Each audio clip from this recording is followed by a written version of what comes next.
For this update, nabutang ko og rice hull sa ilahang cooper sa beddings nila.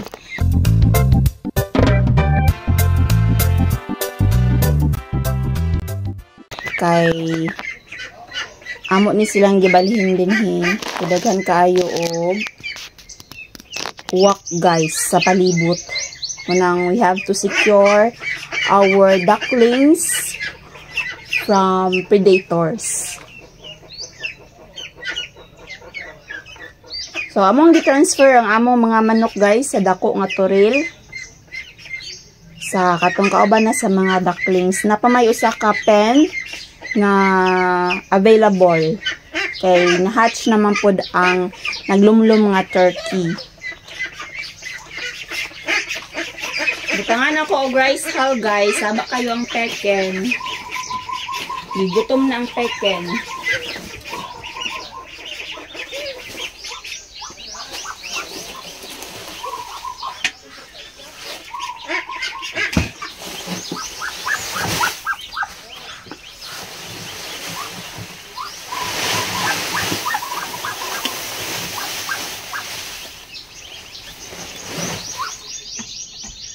Butangan ako og rice hull para dili lapok.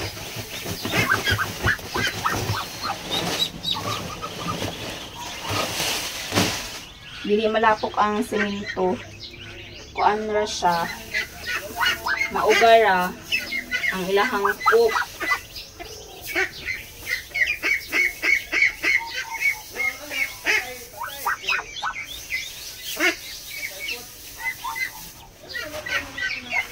Excuse me.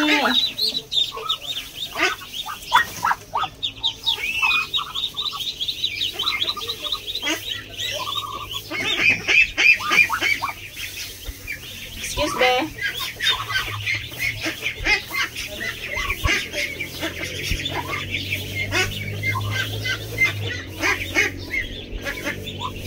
Kung mag-cook sila guys, kuan man maigo sa rice hull ba, dili mo diretso sa semento. So dili malapok, dili basa ang semento. I-absorb siya sa rice hull guys.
Duha na sila ka batch guys, duha ka mama I mean.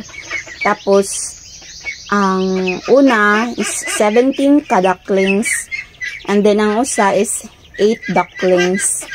Nya gisagol na mo dinhi so kuan siya 17 plus 8, so 25 ducklings na sila dinhi guys.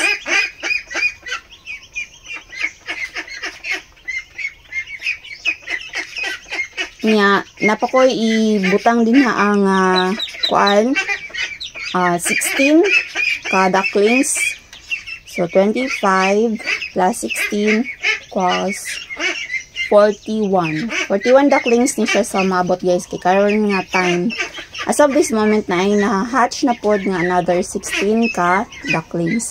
So for this video, nagbutang ni diri kani siya, bago ni sila namong gibutang diri mo. Nagbutangan ako ni siya og rice hull para dili siya kanang maputik gani, kay ang ilahang poop is wet. Ang poop sa duck is wet. Manang need siya butangan og rice hull para dili siya messy. Okay?